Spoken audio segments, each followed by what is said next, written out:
آج جمعے کے خطبے میں آپ کے سامنے جو چیز مجھے رکھنی ہے اور یہ بتانا ہے کہ موت مومن کی نظر میں کیا حیثیت ہوتی ہے۔ موت اور زندگی ایک نعمت ہے،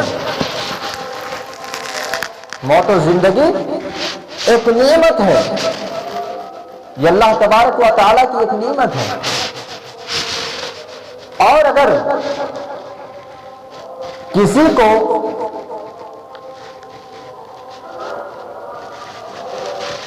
بہت ہی زیادہ زندگی ملی ہے تو یہ خوشی ہونے کی بات نہیں ہے کہ ہم جشن منایا جائے۔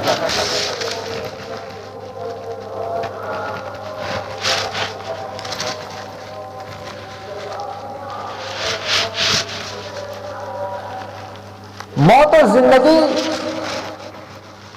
یہ ایک نظام ہے اللہ تعالیٰ کا جو چل رہا ہے۔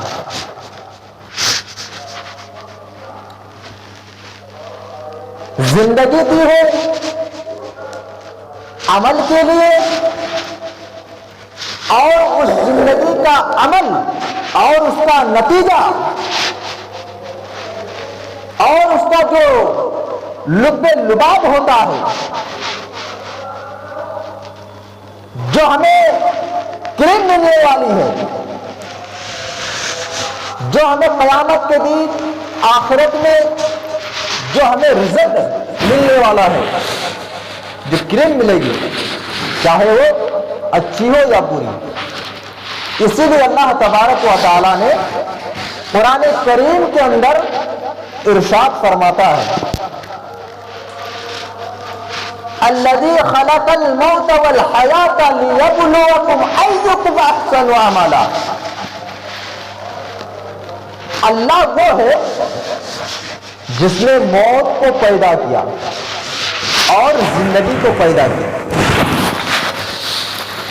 یہاں بھی اللہ تبارک و تعالیٰ نے یعنی زندگی سے پہلے موت کو پیدا کیا ہے، اس کے بعد زندگی کو پیدا کیا ہے، یعنی اللہ نے موت کو بھی پیدا کی اور زندگی کو بھی پیدا کیا۔ یہ دونوں اللہ تبارک و تعالیٰ کی اپنی مخلوق ہے، یہ دونوں موت بھی زندگی بھی یہ دونوں اللہ تعالیٰ کی کیا ہے؟ مخلوق ہے۔ اور اللہ نے کیوں پیدا کیا؟ لِيَبْلُوَكُمْ أَيُّكُمْ أَحْسَنُ عَمَلًا، تاکہ تمہیں آزمائے کہ عمل کے اعتبار سے کون اچھے ہیں۔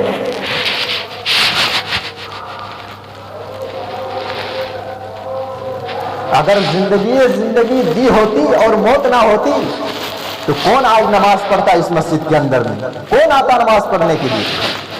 کون غریبوں کو کھانا کھلاتا؟ کون فقیروں کو دیکھتا؟ ہم اس مسجد کے اندر صرف آئے ہیں نماز پڑھنے کے لیے،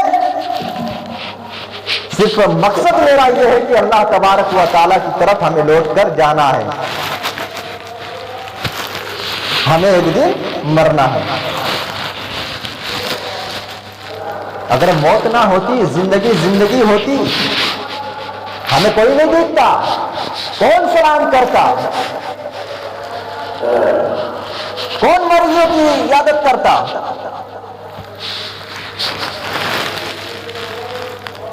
الذی خلق الموت والحیات لیبلوکم ایکم احسن عملا۔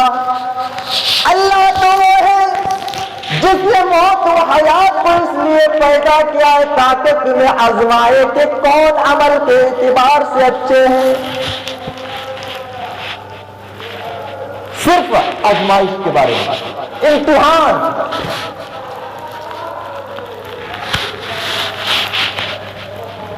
یہ ایک امتحان ہے۔ موت، جس موت سے ہم ادھر ادھر بھاگتے ہیں، ہم پوری کوشش کرتے ہیں، بھاگنے کی پوری کوشش کرتے ہیں، یہاں تک کہ آخری سانس تک ہم ہاسپٹل کے چکر بھی لگاتے ہیں،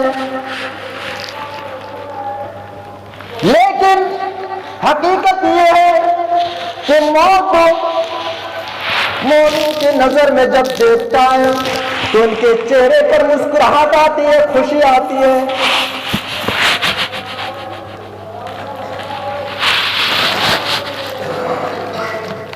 کیا آپ نے حضرت زینب کا واقعہ نہیں سنا ہے؟ حضرت عائشہ کا وہ سوال ہے، اے اللہ کے نبی صلی اللہ علیہ وسلم، ہم اتنے بیویاں ہیں، آپ کے پاس اتنے بیویاں بیٹھی ہوئی ہیں، اے اللہ کے نبی صلی اللہ علیہ وسلم، آپ سے پہلے کون ملاقات کرے گا؟ آپ سے پہلے کون جا کے ملے گا؟ اللہ کے نبی جناب محمد رسول اللہ صلی اللہ علیہ وسلم کہتے ہیں، اقبل کننا یدن، جس کے ہاتھ سب سے زیادہ لمبے ہوں گے وہ مجھ سے جا کے سب سے پہلے ملے گی۔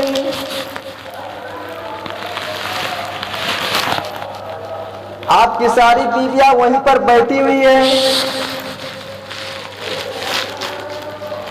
لیکن اللہ کے نبی صلی اللہ علیہ وسلم کی انتقال ہونے کے بعد، آپ کے دنیا سے رخصت ہونے کے بعد، جو نبی اکرم صلی اللہ علیہ وسلم سے جو سب سے پہلے جو ملی تھی وہ حضرت زینب تھی۔ زینب بعد میں پتا چلا کہ ہاتھ لمبے سے مراد یہ لمبائی یا چوڑائی میں نہیں، لمبے سے مراد یعنی صدقہ و خیرات کون زیادہ کرتی تھی، اللہ کی راہ میں کون مال خرچ کرتی تھی، اور ان میں جو ہے سب سے زیادہ حضرت زینب آگے تھی مال خرچ کرنے میں، صدقہ کرنے میں، خیرات کرنے میں۔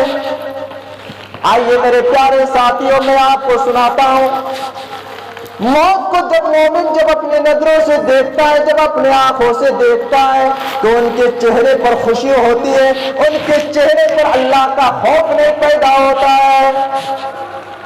اللہ کے نبی صلی اللہ علیہ وسلم مرض الموت کے اندر مبتلا ہے۔ نبی اکرم صلی اللہ علیہ وسلم مرض الموت کے اندر مبتلا ہے، لوگوں کا تانتا لگا ہوا ہے، ایک آتا ہے ملاقات کرتا ہے جاتا ہے، دوسرا آتا ہے ملاقات کرتا ہے جاتا ہے۔ جب حضرت فاطمہ کو خبر ملی کہ تمہارے باپ کی طبیعت بہت زیادہ خراب ہے، بہت زیادہ ناساز ہے، حضرت فاطمہ نبی اکرم صلی اللہ علیہ وسلم کی بیٹی فاطمہ وہ نبی اکرم صلی اللہ علیہ وسلم کے گھر آتی ہے۔ اللہ کے نبی صلی اللہ علیہ وسلم روزانہ گوشہ دیا کرتے تھے، لیکن آج وہ اپنے چارپائی سے اٹھنے کی پوزیشن بھی نہیں ہے کہ وہ اٹھ کر وہ گوشہ لے لے۔ نبی اکرم صلی اللہ علیہ وسلم نے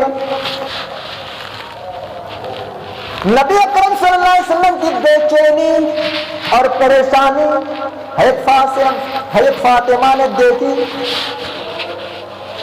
تو فرمایا، واہ کر بابا، ہائے میرے ابو کی تکلیف، ہائے میرے ابو کی تکلیف۔ نبی اکرم صلی اللہ علیہ وسلم کی ازواج مطہرات بیٹھی ہوئی ہے، سارے کی ساری بیویاں بیٹھی ہوئی ہیں۔ نبی اکرم صلی اللہ علیہ وسلم نے حضرت فاطمہ کو اپنے سینے سے لگایا، اپنے قریب کیا اور کہا، اے فاطمہ، تمہیں بے چین ہونے کی کوئی بات نہیں ہے، تمہیں پریشان ہونے کی بات نہیں ہے۔ اے فاطمہ،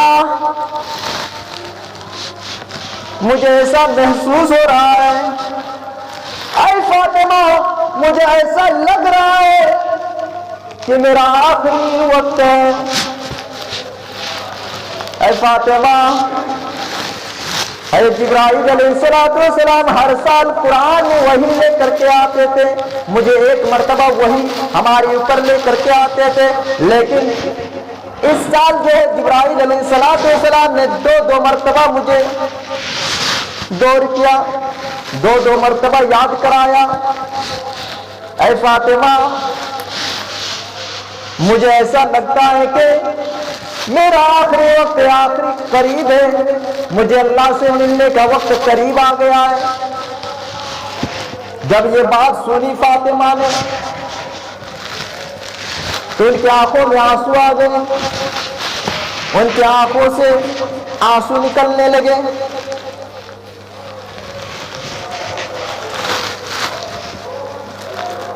نبی اکرم صلی اللہ علیہ وسلم نے پھر ان کے ہاتھ کو پکڑا اور کہا فاطمہ تمہیں پریشان ہونے کی ضرورت نہیں ہے، آج کے بعد تمہارے باپ کو اتنی تکلیف نہیں ہوگی۔ اے فاطمہ کیا میں تمہارے لیے اچھا پیش رکھ دوں؟ آخرت اچھا ٹھکانا ہے۔ اے فاطمہ کیا میں تمہارے لیے اچھا خوشخبری رکھ دوں؟ اور نبی اکرم صلی اللہ علیہ وسلم نے حضرت فاطمہ کے کان میں ایک بات کہی ہے، ایک جملہ ادا کیا ہے، اے فاطمہ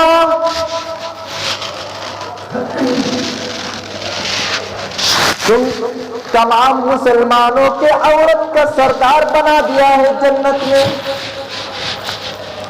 بخاری کے دوسری الفاظ کی روایت ہے کہ فاطمہ میری اس امت کے تمام عورتوں کا سردار بنا دیا ہے جنت میں۔ جب اس لفظ کو اللہ کے نبی صلی اللہ علیہ وسلم نے کہا، حضرت فاطمہ مسکرانے لگی، ہنسنے لگی، کھلکھلانے لگی۔ آپ کی بیویاں وہیں پہ بیٹھی ہوئی ہے، ازواج مطہرات بیٹھی ہوئی ہے۔ حضرت عائشہ کہنے لگی اے فاطمہ تمہارے باپ نے تمہارے کان میں کیا فرمایا ہے؟ نبی اکرم صلی اللہ علیہ وسلم نے کیا فرمایا ہے؟ فاطمہ کہتی ہے کیا تم نے دیکھا نہیں ہے، کیا تم نے دیکھا نہیں ہے کہ نبی اکرم صلی اللہ علیہ وسلم نے تمہاری موجودگی میں جو زور سے نہیں بولے وہ میرے کان میں بات کہی ہے؟ یعنی اللہ کے نبی صلی اللہ علیہ وسلم وہ بات آپ سے چھپانے چاہتے تھے اور صرف مجھے بتانا چاہتے تھے کہ میں نبی اکرم صلی اللہ علیہ وسلم کی اس راز کو کیسے فاش کر دوں۔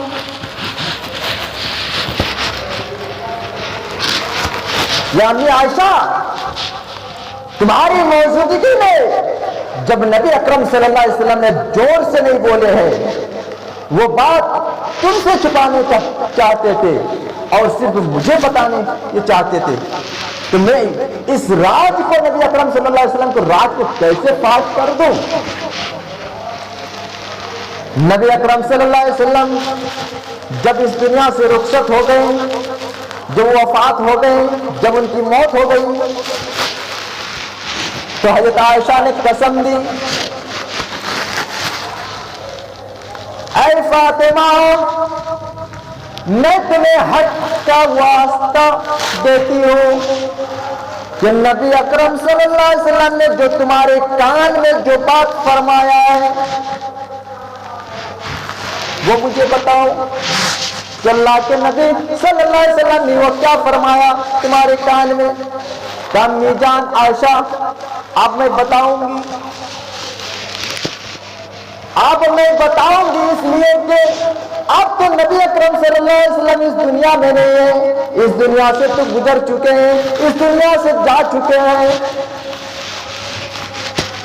تب کیا فرمایا تھا؟ کہ امی جان جب میری بے چینی، پریشانی اور آنکھوں کی آنسو اللہ کے نبی صلی اللہ علیہ وسلم نے دیکھے تو فرمایا اے بیٹی فاطمہ تمہیں غم کرنے کی ضرورت نہیں ہے، تمہیں پریشان ہونے کی ضرورت نہیں ہے۔ اے میری بیٹی، تم اہل بیت میں، ہمارے خاندان میں، ہمارے قبیلے میں، ہمارے برادری میں، ہمارے پڑوس میں، ہمارے کنبے میں، تم سب سے پہلے جا کر مجھ سے ملے گی۔ جب یہ بات نبی اکرم صلی اللہ علیہ وسلم نے کہی تو میرے چہرے پر مسکراہٹ آ گئی تھی، مسکرائی تھی فاطمہ، اے امی جان۔ جب یہ بات نبی اکرم صلی اللہ علیہ وسلم نے کہی کہ تم سب سے پہلے جا کر مجھ سے ملو گی تو میرے چہرے پر مسکراہٹ آ گئی تھی۔ یا موت کی اطلاع دی جا رہی ہے اور حضرت فاطمہ غم کرنے کے بجائے وہ ہنس رہی ہے۔ اگر آج کہہ دے،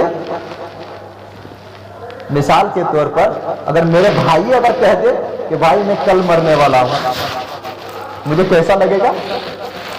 اگر ان کی طبیعت خراب ہے بہت زیادہ، بھائی آپ جانے والی ہے، جان نکلنے والی، میرے دل میں کیسا ہوگا، کیسا احساس ہوگا، کیسا لگے گا؟ حضرت فاطمہ کو نبی اکرم صلی اللہ علیہ وسلم ان کے باپ کہہ رہے ہیں کہ آخری وقت ہے، مجھے ایسا معلوم ہو رہا ہے، مجھے ایسا لگ رہا ہے کہ میں اللہ سے ملاقات کرنے کا قریب وقت آ گیا ہے، لیکن اس وقت بھی حضرت فاطمہ غم کے بجائے مسکرا رہی ہے، ہنس رہی ہے۔ ایک مومن کی پہچان ہے، مومن کی نظر میں کیا حیثیت رکھتی ہے موت، کیا حیثیت رکھتی ہے۔ میرے پیارے ساتھیوں، حضرت فاطمہ نے تاریخ کی کتابوں میں لکھی ہوئی ہے، ایک مرثیہ اس نے پڑھا تھا جب نبی اکرم صلی اللہ علیہ وسلم اس دنیا سے رخصت ہو گئے، اس وقت فاطمہ نے ایک جملہ ادا کیا تھا اور فرمایا تھا، یا ابتی واقر بابا من عجاب ربندا۔ ہائے میرے ابو کی تکلیف، من عجاب ربندا، اے میرے ابو آپ کو آپ کے رب نے بلایا ہے اور آپ نے آپ کے رب کی دعوت کو قبول کر لیا ہے۔ من عجاب ربندا، اے میرے ابو آپ نے اس کی دعوت کو قبول کر لیا ہے۔ واقر بابا من جنت الفردوس ماوا، ہائے میرے ابو آپ کا ٹھکانہ تو جنت میں ہے، آپ کا ٹھکانہ تو جنت میں ہے، آپ تو جنت چلے گئے۔ اور اس کے بعد جو الفاظ جو جملہ ادا کیا وہ کیا ہے؟ واقر بابا الی جبریل نا، ہائے میرے ابو آپ جبرائیل کس کے پاس وحی لے کر کے آئیں گے؟ ہائے میرے ابو آپ جبرائیل قرآن کی آیتیں کس کے پاس لے کر کے آئیں گے؟ اب علم کا نچاور کن کے اوپر ہوگا؟ واقر بابا الی جبریل نا، ہائے میرے ابو میں جبرائیل کو بلاتی ہوں اور میں اس سے کہتی ہوں کہ جبرائیل اب صاحب کتاب اس دنیا میں نہ رہا، اے جبریل اب قرآن لے کر کے نہ آنا، اے جبریل جس کے اوپر تم آئے قرآن کی آیتیں لے کر نازل ہوا کرتا تھا وہ تو اس دنیا سے کوچ کر گیا ہے، اس دنیا سے جا چکے ہیں۔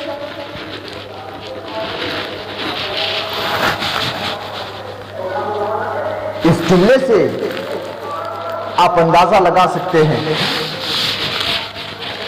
کہ حضرت فاطمہ کے اوپر کیا پہاڑ ٹوٹی ہے نبی اکرم صلی اللہ علیہ وسلم کی موت۔ اللہ کے پیارے نبی جناب محمد رسول اللہ صلی اللہ علیہ وسلم نے جب ہجرت کر کے مدینہ تشریف لے گئے تو حضرت انس رضی اللہ تعالی عنہ کا بیان ہے جنہوں نے نبی اکرم صلی اللہ علیہ وسلم کی خدمت کی تھی. اس نے کہا کہ نبی اکرم صلی اللہ علیہ وسلم جب ہجرت کر کے مدینہ تشریف لے آئے تو مدینے میں اتنی زیادہ خوشیاں کا ماحول، جتنی خوشیاں اور جتنی خوشی نبی اکرم صلی اللہ علیہ وسلم کی آنے پر ہوئی ہے، یہ پوری زندگی میں اتنی خوشی کبھی نہیں ہوئی. چھوٹے چھوٹے بچے، 8 سال 7 سال 9 سال کے بچے شعر پڑھا کرتے تھے نبی اکرم صلی اللہ علیہ وسلم کے آنے پر. طلع البدر علینا من ثنایات الوداع وجب الشکر علینا ما دعا للہ داعی. آج تو فرعون کی چوٹیوں سے سورج چمکا ہے، آج مدینے کے پہاڑیوں کے چودہ ہی سورج چمکے. وجب الشکر علینا ما دعا للہ داعی. محمد کے آ جانے سے اللہ کا جتنا بھی شکریہ ادا کیا جائے اتنا کم ہے. وہی انس فرماتے ہیں کہ نبی اکرم صلی اللہ علیہ وسلم مدینے میں جب حضرت عائشہ کے گود سے ان کی روح پرواز ہو رہی تھی، ان کی روح نکل رہی تھی، اس وقت مدینے میں غم کا ماحول ہو گیا، تاریخ میں اندھیرا چھا گیا. میرے پیارے ساتھیوں، نبی اکرم صلی اللہ علیہ وسلم جب آئے تو خوشی کے ماحول میں آئے، جب آئے تو خوشی ماحول بنایا، اور جب اس دنیا سے چلے گئے تو پورے کے پورے مدینے میں اندھیرا چھا گیا.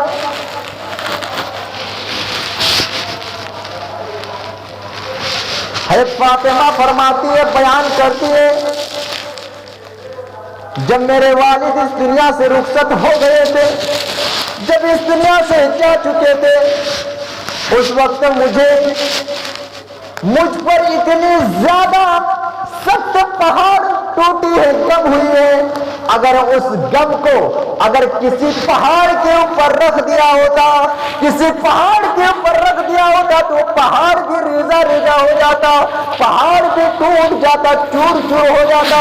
اور اگر اس غم کو اگر دین میں رکھ دیا جاتا تو دین کو تاریخ کی راتوں میں بدل ڈالتی. کیا ٹوٹی ہے.